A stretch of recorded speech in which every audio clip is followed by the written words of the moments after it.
Assalamualaikum warahmatullahi wabarakatuh. Perkenalkan saya Nurafni dari kelas D Malam dengan NIM 23702010-267 ingin menjelaskan mengenai general theory yang dikemukakan oleh Margaret Mead. Di mana fokus teori ini berfokus pada pengaruh masyarakat dalam menentukan peran gender, yang dimana itu bukan faktor dari biologis. Ia juga menemukan bahwa pola perilaku laki-laki dan perempuan berbeda-beda di setiap masyarakat. Sebelum ke teorinya, saya akan menjelaskan latar belakang dari Margaret Mead. Margaret Mead lahir pada tahun 1901 di Philadelphia dan dibesarkan di Pennsylvania.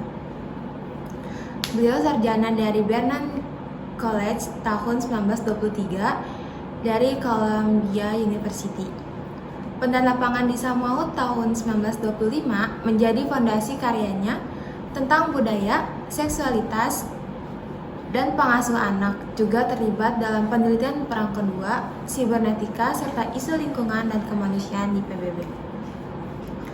Paradigma teori yang beliau gunakan yaitu paradigma konstruktivis dan pendekatan interpretif, di mana paradigma konstruktivis bahwa gender adalah konstruksi budaya, bukan determinasi biologis.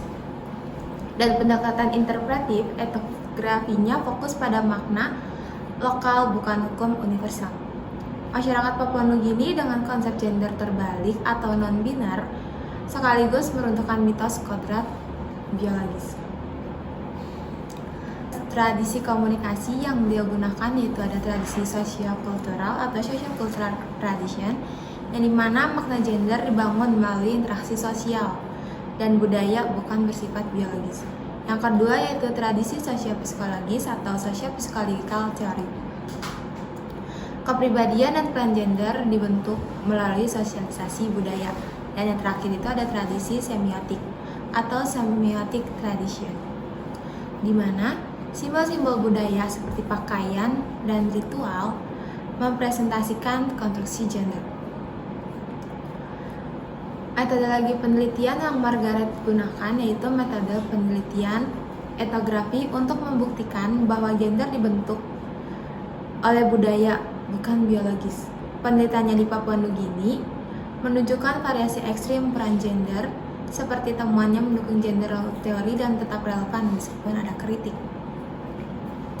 Konteks historisnya, teori Mead lahir dari pertarungan ideologis antara determinisme biologis dan konstruksi sosial, dipicu oleh gerakan feminis serta perkembangan antropologi Boasian dengan tujuan mendekonstruksi norma gender barat melalui bukti lintas budaya.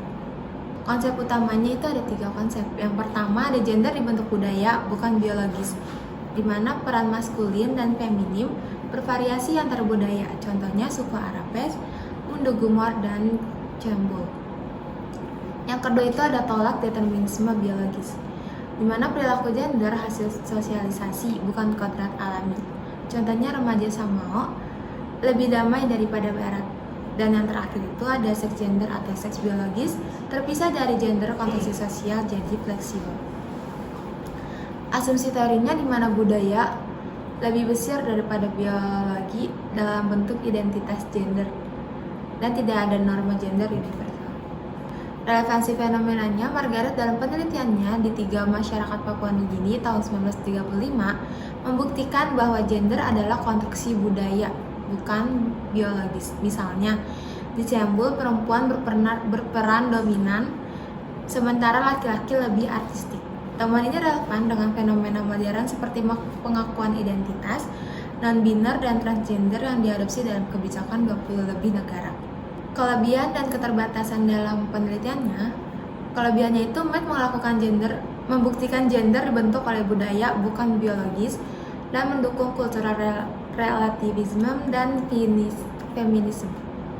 Dan keterbatasannya itu adanya kritik generalisasi sempit, abaian kolonialisme dan non-binar, bias barat, dan terjebak binar gender. Cukup sekian presentasi dari saya, kurang lebihnya mohon maaf. Wassalamualaikum warahmatullahi wabarakatuh.